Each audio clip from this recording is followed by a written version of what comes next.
So this doctor, he has one goal. He wants to be rich. Let's call him Dr. F. Dr. F's an oncologist, he specializes in treating cancer, and he's well respected, but he's not rich. And in order to get rich, one day he figures out this scheme. His scheme is that when his patients come in, he starts diagnosing them with cancer, whether they have it or not. He's like, oh, sorry, you have cancer. He then submits that info to the patient's insurance company, and the insurance company then pays him for giving the patient very expensive cancer treatment. Here's the biggest problem with that. Other than the fraud. Not only does the patient falsely believe that they're dying, but they also have to actually go through that treatment. So then you've got a completely healthy person going through chemo, and chemo can fuck you up. But Dr. F, he doesn't care. He's gonna be rich. And to his credit, his scheme works. Suddenly he's getting paid left and right. He starts telling more and more of his patients that they have cancer, and then they all start seeking treatment. So he gets even more money, and then he buys a 6,000 square foot house, and he expands his businesses. Now he has 7 locations.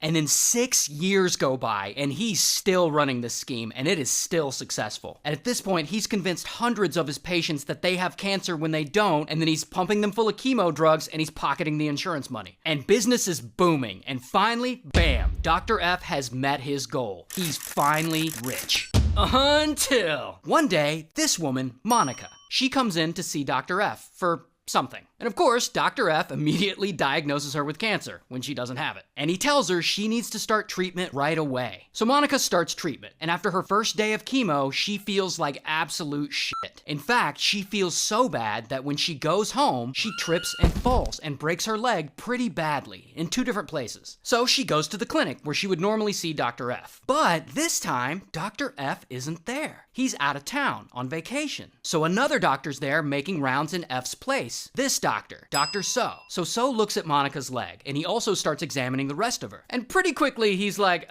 this woman doesn't have cancer. And later, he breaks the good news to her. She's not dying. She doesn't need chemo. And he advises her to never see Dr. F again. And that whole interaction makes Dr. So suspicious. And he starts investigating, and he starts digging into all the patient's records, looking for more evidence that Dr. F is misdiagnosing people. Now, around that time, Dr. So is at the clinic having a conversation with this guy, George. George is the office manager there. And George is like, hey, Dr. So, I heard you're quitting. And So's like, yeah, I'm quitting. There's some shady stuff going on around here. So then George gets suspicious, and he starts investigating. He's checking records, he's interviewing staff, and he gathers tons of evidence. And once he looks at it all and realizes what's actually going on, he takes all this evidence to the FBI. The FBI gets the Medicare Fraud Strike Force involved. Yes, that's a real thing. And then they look into this, and they find that over the course of 6 years, Dr. F had committed $34 million in Medicare and health insurance fraud by convincing 553 people that they have cancer. So they immediately raid Dr. F's clinic and they arrest him, and he's charged with all kinds of stuff, and he gets sentenced to 45 years in prison, and he has to pay a bunch of the money back. And all this happened in Michigan, so